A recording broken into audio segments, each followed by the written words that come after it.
জানিয়ে দেব এই মুহূর্তে হাতে পাওয়া সর্বশেষ গুরুত্বপূর্ণ আপডেট বাংলা সংবাদ। শুরুতেই থাকছে সংবিধান লঙ্ঘন করে হাসিনাকে আশ্রয় দিয়েছে ভারত। বাংলাদেশ জামায়াতে ইসলামীর কেন্দ্রীয় কর্মী পরিষদ সদস্য ও ঢাকা মহানগরী দক্ষিণের সেক্রেটারি ডক্টর শফিকুল ইসলাম মাসুদ বলেছেন, গণহত্যার দায়ে খুনি হাসিনাকে গোটা বিশ্বের কেউ আশ্রয় না দিলেও মোদী সরকার ভারতীয় সংবিধান, আন্তর্জাতিক সব আইন অমান্য করে আশ্রয় প্রশ্রয় দিয়েছে। এ দায় নরেন্দ্র মোদী এড়াতে পারেন না।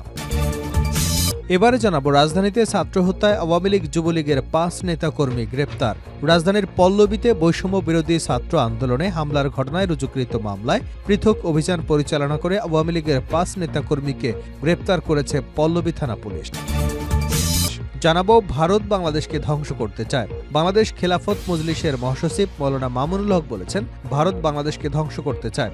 বাংলাদেশের দুটি ইস্যু সবথেকে গুরুত্বপূর্ণ। একটি হচ্ছে ভারতীয় সাম্রাজ্যবাদের আগ্রাসন, আর অন্যটি হচ্ছে ধর্মনিরপেক্ষতা। গোটা বাংলাদেশ আজ ঐক্যবদ্ধ। ভারতীয় আগ্রাসনকে প্রকৃত অর্থে রুখতে হলে 72-এর সংবিধানে ধর্মনিরপেক্ষতা, ভারতীয় নীতি বাংলার মাটি থেকে উৎখাত করে দিল্লিতে পাচার করে দিতে হবে। এটা যদি করা যায় তাহলে ইসকন ফিসকন দিয়ে বাংলাদেশকে কিছুই করতে পারবে না। এদিকে সুনামগঞ্জে হিন্দু সম্প্রদায়ের উপর হামলার ঘটনায় 4 জন গ্রেপ্তার। সুনামগঞ্জ জেলার দোয়ারবাজার এলাকায় হিন্দু সম্প্রদায়ের বসতবাড়ি, দোকানপাট এবং স্থানীয় লোকনাথ মন্দিরে ভাঙচুর ও ক্ষতি সাধনের ঘটনায় 4 জনকে গ্রেপ্তার করেছে আইনশৃঙ্খলা রক্ষাকারী বাহিনী। এবারে থাকছে, গোপালগঞ্জে কাভার্ড ভ্যান চাপায় পুলিশ কর্মকর্তা নিহত। গোপালগঞ্জের সদর উপজেলায় কাভার্ড ভ্যানে চাপায় সাইফুল ইসলাম নামের এক পুলিশের উপপরিদর্শক নিহত হয়েছেন। শনিবার দুপুর 2:15টার দিকে উপজেলার টেকেরহাট সড়কের ভেড়ার বাজার এলাকায় দুর্ঘটনা ঘটে। নিহত সাইফুল ইসলাম গোপালগঞ্জ পুলিশের বিশেষ শাখায় কর্মরত ছিলেন। তিনি পুলিশের সালতা উপজেলার নকুলাহাট গ্রামের বাসিন্দা। এবং সর্বশেষ জানাবো আন্তর্জাতিক সংবাদ। ভারতকে অসহযোগী দেশ ঘোষণা যুক্তরাষ্ট্রের। অতঃপর ভারতকে অসহযোগী দেশগুলোর তালিকায় অন্তর্ভুক্ত করল যুক্তরাষ্ট্রের অভিবাসন শুল্ক প্রয়োগ সংস্থা। এটি এমন একটি তালিকা যেখানে উল্লেখিত দেশগুলো প্রত্যাবর্তন প্রক্রিয়ায় যথাযথ সহযোগিতা করে না বলে মনে করে মার্কিন কর্তৃপক্ষ।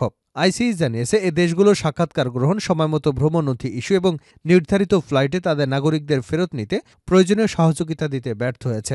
এতক্ষণ শিরোনাম শুনছিলেন, এবার বিস্তারিত। প্রিয় দর্শক, আপনি যদি এই চ্যানেলে নতুন হয়ে থাকেন, ভিডিওটি দেখতে দেখতে চ্যানেলটি সাবস্ক্রাইব করে আমাদের সঙ্গে থাকুন। আর এই ভিডিও সম্পর্কে আপনি আপনার মূল্যবান মতামতটি কমেন্ট বক্সে জানিয়ে দিন। আর হ্যাঁ প্রিয় দর্শক, জানিয়ে দিন ভিডিওটি কোথা থেকে দেখছেন।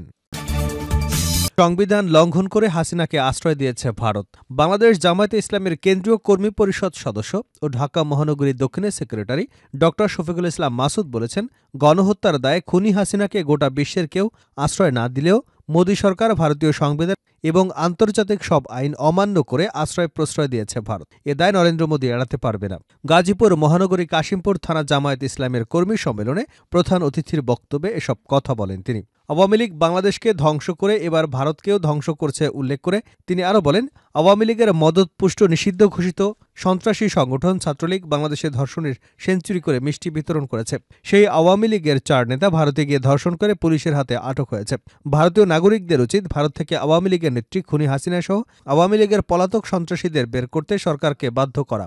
ডক্টর মাসুদ বলেন, যারা ভোগের রাজনীতি করে তারা শাসক হয়, যারা ত্যাগের রাজনীতি করে তারা সেবক হয়। বাংলাদেশ জামায়াতে ইসলামী ত্যাগের রাজনীতি করে, সেজন্য জনগণের সেবকের ভূমিকা পালন করছে। জামায়াতে ইসলামী রাষ্ট্র পরিচালনার দায়িত্ব পেলে শাসক হবে না, বরং সেবক হয়ে জনগণের জান ও মালের নিরাপত্তা নিশ্চিত করবে। জনগণের প্রত্যাশিত বৈষম্যমূলক কল্যাণ, মানবিক আদর্শ এবং সুখী সমৃদ্ধ বাংলাদেশ গড়বে জামায়াতে ইসলামী। রাজধানীতে ছাত্র হত্যায় আওয়ামী লীগ যুবলীগের 5 নেতাকর্মী গ্রেপ্তার। রাজধানীর পল্লবীতে বৈষম্য বিরোধী ছাত্র আন্দোলনে হামলার ঘটনায় রুজুকৃত মামলায় পৃথক অভিযান পরিচালনা করে আওয়ামী লীগের 5 নেতাকর্মীকে গ্রেপ্তার করেছে ডিএমপির পল্লবী থানা পুলিশ। পল্লবী থানা সূত্রে জানা যায়, 19 জুলাই বিকেলে পল্লবী থানা মিরপুর 10 আবুল তালিব স্কুলের সামনে বৈষম্য বিরোধী আন্দোলনে ছাত্র জনতার উপর এলোপাথাড়ি গুলিবর্ষণ করে আওয়ামী লীগের বিভিন্ন অঙ্গ সংগঠনের নেতাকর্মী। ওই দিন রাস্তা পারাপারের সময় আকরাম খাঁ রাব্বি তাদের গুলিতে গুরুতর আহত হন। স্থানীয় লোকজনদের সহায়তায় তাকে ঢাকা মেডিকেল কলেজ হাসপাতালে নিয়ে গেলে কর্তব্যরত চিকিৎসক তাকে মৃত ঘোষণা করেন। এ ঘটনায় ভিকটিম আকরামের পিতা ফারুক খানের অভিযোগের পরিপ্রেক্ষিতে 25 আগস্ট পল্লবী থানায় একটি হত্যা মামলা রুজু করা হয়। থানা সূত্রে আরও জানায়, তদন্তাধীন এই মামলায় সিসিটিভি ফুটেজ বিশ্লেষণ, গোয়েন্দা তথ্য প্রযুক্তির সহায়তায় শুক্রবার রাত 11টায় মিরপুর 11 নম্বর এলাকা থেকে আকরাম খাঁ রাব্বি হত্যা মামলার আসামি মোহাম্মদ মামুন সাজুকে গ্রেপ্তার করা হয়। একই দিন পৃথক একটি হত্যাচেষ্টার মামলায় পল্লবীর আদর্শনগর এলাকা থেকে সৈকত, বাচ্চু এবং রাজুকে গ্রেপ্তার করা হয়। ভারত বাংলাদেশকে ধ্বংস করতে চায়। বাংলাদেশ খেলাফত মজলিসের মহাসচিব মামুনুল হক বলেছেন, ভারত বাংলাদেশকে ধ্বংস করতে চায়। বাংলাদেশের দুটি ইস্যু সবথেকে গুরুত্বপূর্ণ। একটি হচ্ছে ভারতীয় সাম্রাজ্যবাদের আগ্রাসন, আর অন্যটি নিরপেক্ষতা। গোটা বাংলাদেশ আজ ঐক্যবদ্ধ। ভারতীয় আগ্রাসনকে প্রকৃত অর্থে রুখতে হলে ৭২-এর সংবিধান, ধর্মনিরপেক্ষতা, ভারতীয় নীতি বাংলার মাটি থেকে উৎখাত করে দিল্লিতে পাচার করে দিতে হবে। এটা যদি করা যায় তাহলে ইসকন ফিসকন দিয়ে বাংলাদেশকে কিছুই করতে পারবে না। রাতে ব্রাহ্মণবাড়িয়া কসবা উপজেলার বিনাউটি ইউনিয়নের সৈয়দাবাদ জামিয়া সানি ইউসুফিয়া মাদ্রাসা মাঠে ইসলামী মহাসম্মেলনে প্রধান অতিথির বক্তৃতায় এসব কথা বলেন তিনি। এ সময় তিনি বলেন, ভারতের এই বিষবৃক্ষের শেকড় যদি এদেশের মধ্যে থেকে যায় তাহলে চিৎকার চেঁচামেচি করে ভারতের গোলামি থেকে মুক্তি পাবেন না। বাংলাদেশের সংবিধান থেকে ভারত থেকে আমদানি করা ধর্মনিরপেক্ষতার মতবাদ বাংলার মাটি থেকে উৎখাত করতে হবে। তিনি আরও বলেন, শেখ মুজিবুর রহমান সাহেব ১৯৭২ সালে সংবিধান তৈরি করে ইসলামী রাজনীতি নিষিদ্ধ করেন। তিনি জাতিকে যে কথা দিয়েছেন সেই ওয়াদা ভঙ্গ করে জাতির সঙ্গে বেইমানি এবং বিশ্বাসঘাতকতা করেছেন। ৭১-এর চেতনা, বৈষম্যহীন সমাজ ব্যবস্থা আর মানুষের মাঝে ভ্রাতৃত্বের অধিকারের লড়াই, আর ৭২-এর সংবিধান ছিল বাংলাদেশকে ভারতের গোলামে পরিণত করা। সুনামগঞ্জে হিন্দু সম্প্রদায়ের উপর হামলার ঘটনায় ৪ জন গ্রেপ্তার। সুনামগঞ্জ জেলার দোয়ারবাজার এলাকায় হিন্দু সম্প্রদায়ের বসতবাড়ি, দোকানপাট এবং স্থানীয় লোকনাথ মন্দিরে ভাঙচুর ও ক্ষতি সাধনের ঘটনায় ৪ জনকে গ্রেপ্তার করেছে আইনশৃঙ্খলা রক্ষাকারী বাহিনী।